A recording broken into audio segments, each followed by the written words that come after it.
So next thing which we are going to derive here is electric field due to a circular loop of charge. We are going to derive electric field due to circular loop of charge, जिसको हम लोग charged ring भी कहते हैं। बेटा notes जरूर बनाते जाइएगा। ऑनलाइन क्लास का ये मतलब नहीं है कि आप मेरे सामने नहीं हैं तो आप नोट्स नहीं बनाएंगे, नोट्स जरूर बनाइएगा। नोट्स बहुत बहुत मस्ट हैं, ठीक है। तो ये देखिए आपके सामने आ गया। इस बार क्या है कि ये एक चार्ज रिंग है, जिस पूरे चार्ज रिंग में, पूरे रिंग में यहाँ पर पॉजिटिव चार्ज है, पूरे रिंग में पॉजिटिव चार्ज है। बहुत प्यारा सा डायग्राम आप लोग भी बनाइएगा भाई, ठीक। ये बेटा इस रिंग का सेंटर है, ये रहा इसका रेडियस। इसके रेडियस की वैल्यू मैंने a मान लिया है। रिंग का जो सेंटर है वो ये है O पॉइंट। रेडियस जो है वो रिंग का बेटा मैंने a माना है, ठीक। इस पूरे रिंग पर हमने अज्यूम किया है कि पूरे रिंग पर जो चार्ज है वो q है। q charge exist on this whole ring. पूरे रिंग पर कितना चार्ज है भाई? q चार्ज है। और इसके सेंटर से कुछ डिस्टेंस पर यहाँ पर एक पॉइंट है, यहाँ पर एक पॉइंट है P, ठीक है। हमको इस रिंग की वजह से हमको इस पॉइंट P पर इलेक्ट्रिक फील्ड निकालनी है। अब आप सोचिए क्या करें, ठीक है। ये डिस्टेंस है बेटा x, this distance is x, ठीक है।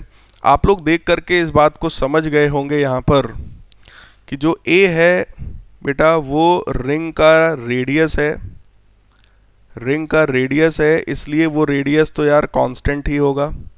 रिंग सेम है तो रेडियस कांस्टेंट होगा ना, बात सही है। ये जो x है, x क्या है? x is the distance of the centre from the point, तो बेटा ये x भी यहाँ पर कांस्टेंट है, this x is also constant. Clear यार? अगर पिछले पेज में आप देखिए, मैं आपको ले चल रहा हूँ, पिछले पेज पे ले चल रहा हूँ। अगर एक ऐसा एक छोटा सा चार्ज होता तो इस चार्ज की वजह से पॉइंट P पर आपने इलेक्ट्रिक फील्ड निकाली थी, जिसकी वैल्यू कितनी आ गई थी? 1/4πε0 q/r²। अगर एक चार्ज होता और किसी पॉइंट पे निकालना होता तो हम निकाल देते यार। अभी क्या है कि चार्ज जो है वो पूरे रिंग पर है और हमको पॉइंट P पर इलेक्ट्रिक फील्ड निकालनी है, तो अब हम सीधे तो नहीं लिख सकते हैं 1/4πε0 q/r²। बोलो यार, क्योंकि अगर सिंगल एक पॉइंट चार्ज होता तो हम लिख देते। अभी तो जो चार्ज है वो पूरे रिंग पर बेटा ऐसे बटा हुआ है। बहुत ध्यान से सोचना, ये 3 डायमेंशनल 3D फिगर है ये। तो अगर मैं यहाँ पर इसको करने की कोशिश करूँ तो आप लोग बेटा 11th के उस कॉन्सेप्ट को सोचो जिसको मैं बार बार आप लोगों से कहता था। वो कॉन्सेप्ट था डिफरेंशिएशन और इंटीग्रेशन का। अगर आप एक बार में इलेक्ट्रिक फील्ड नहीं निकाल पा रहे हैं तो आप क्या करिए, आप एक छोटा सा एलिमेंट लीजिए। मान लो इस छोटे से एलिमेंट की जो लेंथ है वो dl है। अब यार लेंथ छोटा सा है तो वहाँ पर जो चार्ज रहा होगा वो भी बहुत छोटा सा रहा होगा, तो बेटा उसको मैंने dq चार्ज मान लिया। बोलो यार, अब चार्ज छोटा सा है, लेंथ छोटा सा है, क्या कोई मुझे इस dq चार्ज की वैल्यू को बता सकता है कि dq कितना होगा? तो यार ध्यान से देखो, अगर आप dq की वैल्यू चाहते हैं तो मैं यहाँ पर आपको dq की वैल्यू बता रहा हूँ।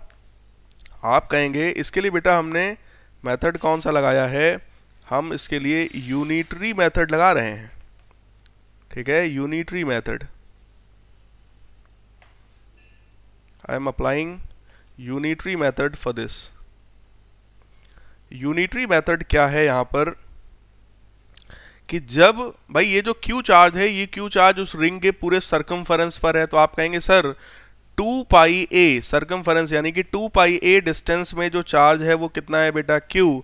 तो अगर मैं आपसे कहूँ dl डिस्टेंस में कितना चार्ज होगा, तो क्या वो चार्ज Q/2πa इंटू dl होगा? और यही किसके बराबर है, यही डी क्यू के बराबर है।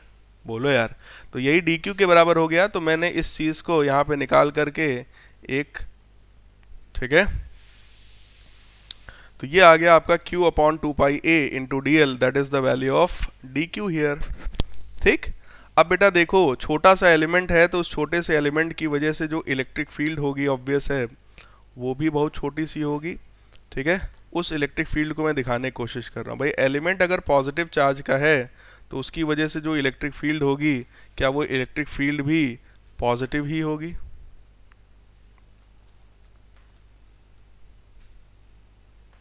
बताओ यार, अगर पॉजिटिव चार्ज का एलिमेंट है तो उसकी वजह से इलेक्ट्रिक फील्ड पॉजिटिव चार्ज जैसी ही होगी, और पॉजिटिव चार्ज जो इलेक्ट्रिक फील्ड क्रिएट करता है वो खुद से दूर करता है, तो मैं बस उसी चीज़ को मैं बनाने की कोशिश कर रहा हूँ।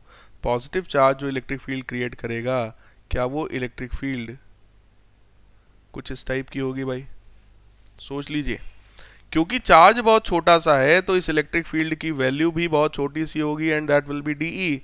लेट अस सपोज ये कितना एंगल यहाँ से बना रहा है, ये थीटा एंगल बना रहा है भाई।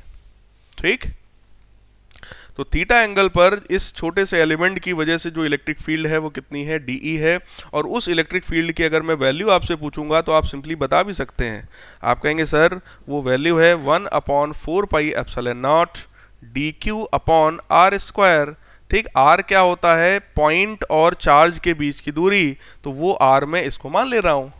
ठीक है ना यार, तो वो हम आर यहाँ पे रख करके हम निकाल सकते हैं। अब बेटा ध्यान से सोचो, हमने क्या किया, हमने छोटा सा एलिमेंट लिया। ठीक, अब इस एलिमेंट की वजह से जो इलेक्ट्रिक फील्ड यहाँ पर आने वाली है वो डीई है।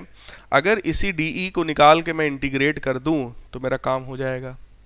ठीक है भाई, ठीक, मैं बस एक चीज़ और देखना चाहता हूं, क्योंकि ये जो डीई है बेटा, अगर आप यहाँ पर ध्यान से देखिए, ये जो डीई है, अगर मैं इस लाइन को ऐसे आगे बढ़ा दूं तो ये भी एंगल कितना है, थीटा। तो ये जो डीई है, इस डीई के दो कंपोनेंट हो जाएंगे, एक कंपोनेंट इधर की तरफ हो जाएगा डीई कॉस थीटा, और एक कंपोनेंट इधर की तरफ हो जाएगा डीई साइन थीटा। इसका मतलब जो नेट इलेक्ट्रिक फील्ड है वो नेट इलेक्ट्रिक फील्ड दोनों डायरेक्शंस में, एक्स में भी है और वाई में भी है। क्लियर? मैं इसी बात को और ज़्यादा जस्टिफाई करना चाहता हूँ, और ज़्यादा क्लियर करना चाहता हूँ। तो देखिए मैं यहाँ पे क्या लिख रहा हूँ, आई एम राइटिंग हियर, बहुत ध्यान से देखना भाई, ये रहा आपका डायग्राम। मैं यहाँ क्या लिखने चल रहा हूँ उसको आप लोग ध्यान से भाई देखो। ठीक, मैं ये लिख रहा हूँ यहाँ पर बेटा कि जो, अगर मैं ध्यान से देखूं एक्स डायरेक्शन में बेटा जो नेट इलेक्ट्रिक फील्ड है, क्या ये net electric field integral d e cos theta होगी?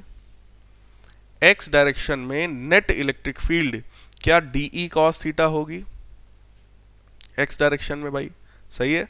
सिमिलरली बेटे वाई डायरेक्शन में जो नेट इलेक्ट्रिक फील्ड है उसकी value integration d e sine theta होगा।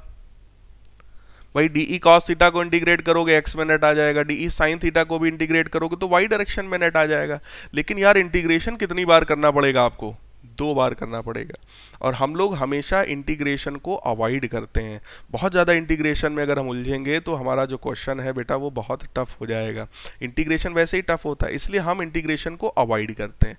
अब हम करें क्या अवॉइड करने के लिए? तरीका देखो भाई, क्या है तरीका? ये है कि आपने जो एक एलिमेंट यहाँ पे माना था ना ऊपर, सेम वैसा ही एलिमेंट, उतना ही बड़ा सेम एलिमेंट आप नीचे मान लीजिए, जस्ट नीचे। जैसे ही आप सेम एलिमेंट, वही डीएल लेंथ का एलिमेंट है, वही डी क्यू चार्ज अगर आपने नीचे मान लिया बेटा, तो इसकी वजह से जो इलेक्ट्रिक फील्ड होगी, इसकी वजह से जो इलेक्ट्रिक फील्ड होगी, अब ध्यान से देखना यार, ध्यान से देखना सब लोग, क्या इसकी वजह से जो इलेक्ट्रिक फील्ड होगी वो भी सेम ऐसी ही हो गई?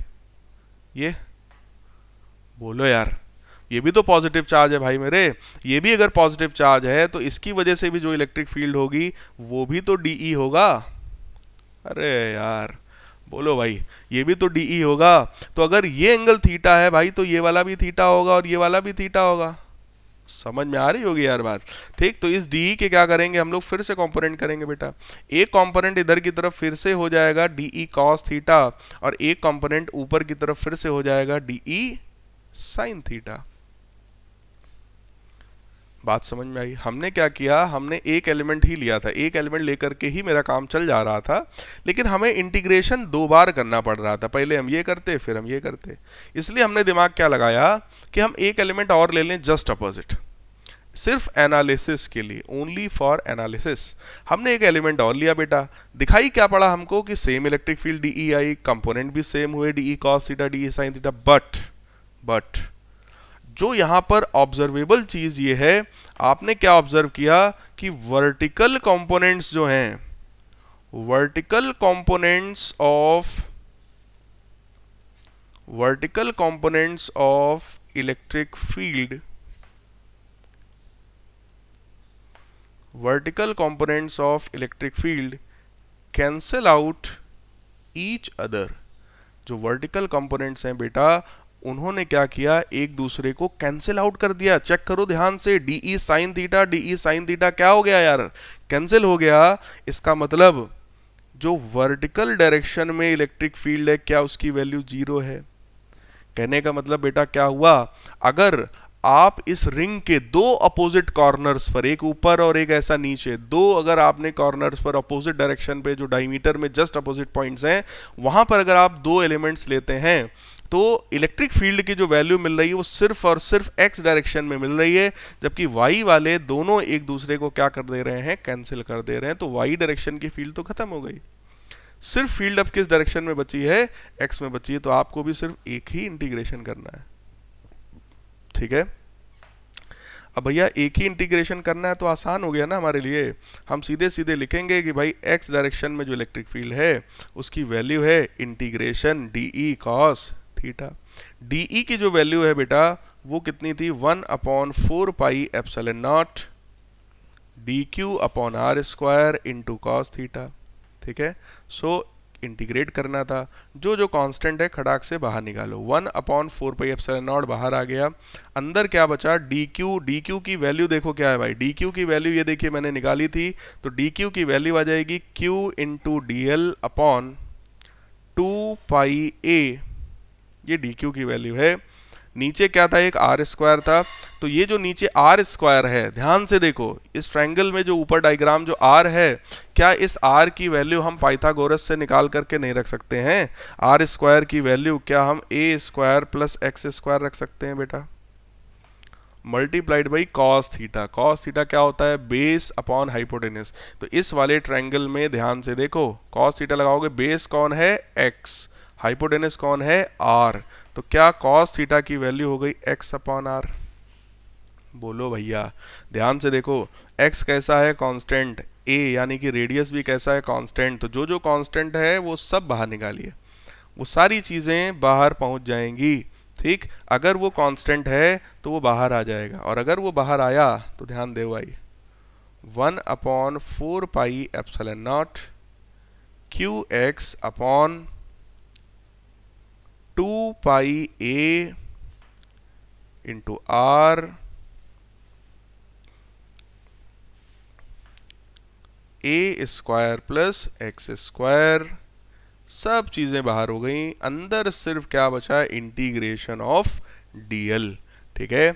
इंटीग्रेशन डीएल की वैल्यू बेटा क्या हो गई, टोटल लेंथ ऑफ सर्कमफरेंस। तो भैया सर्कमफरेंस की जो टोटल लेंथ होती है, वो टोटल लेंथ बेटे कितनी हो जाएगी, that total length will become 2 pi into A. मैं थोड़ा सा बेटा ऊपर बढ़ा रहा हूं, ध्यान से बस देखिएगा, ठीक। तो वो जो लेंथ आ गई वो कितनी आ गई, 2 पाई ए, ठीक। तो 1/4 pi epsilon naught Q x upon ये 2 pi A as it is पड़े रहने दो।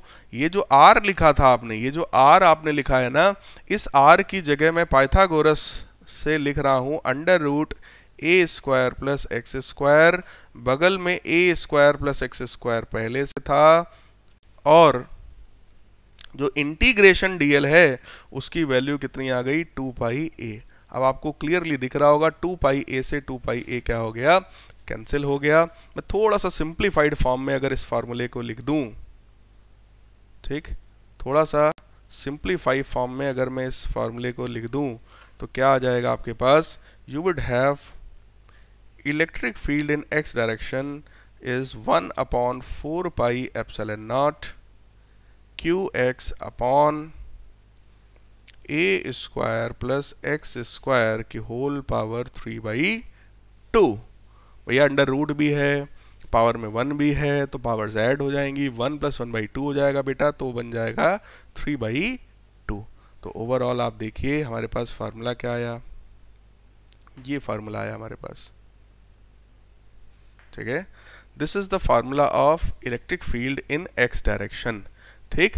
वाई डायरेक्शन की इलेक्ट्रिक फील्ड की वैल्यू बेटे कितनी थी, 0 थी। ये देखिए मैंने आपको ऊपर निकाल के यहाँ पर देखिए दिखाया था, ये वाई डायरेक्शन में इलेक्ट्रिक फील्ड की वैल्यू 0 है, एक्स डायरेक्शन में इलेक्ट्रिक फील्ड आ गया है, तो क्या यही जो एक्स में आया है यही नेट इलेक्ट्रिक फील्ड भी होगा। इसका मतलब मैं आपको अगले पेज में बता रहा हूँ, जो लोग ना लिख पाए हो भैया वो पीछे जा करके वीडियो को पॉज करें और वहां से लिख लें, ठीक है, देखना ध्यान से। यही है वो रिंग, ठीक है, ये वो रिंग आ गई आपकी। इस रिंग की वजह से ये इसका बेटा सेंटर है, ये इसका रेडियस है a, ठीक है। रिंग के सेंटर से x डिस्टेंस पर, यहाँ पर पॉइंट P था, x डिस्टेंस पर अगर आप इलेक्ट्रिक फील्ड निकालते हैं बेटा, ठीक है। ये रिंग कैसा था भाई, याद कर लो भाई सब लोग, रिंग कैसा था, पॉजिटिव चार्ज वाला रिंग है ये, उसके लिए मैं बता रहा हूँ ये रिलेशन। तो अगर ये पॉजिटिव चार्ज वाला रिंग है तो इसकी वजह से पॉइंट P पर जो इलेक्ट्रिक फील्ड आई है वो इलेक्ट्रिक फील्ड, आप लोग ध्यान से देखिए, वो इलेक्ट्रिक फील्ड बेटा सिर्फ राइट डायरेक्शन में आई है। इस इलेक्ट्रिक फील्ड की वैल्यू आपने डिराइव किया है 1/4πε0 QX upon a square plus x square की power 3/2। This is the value of electric field in this direction. I hope आप लोगों को ये पॉइंट एकदम क्लियर समझ में आ गया होगा।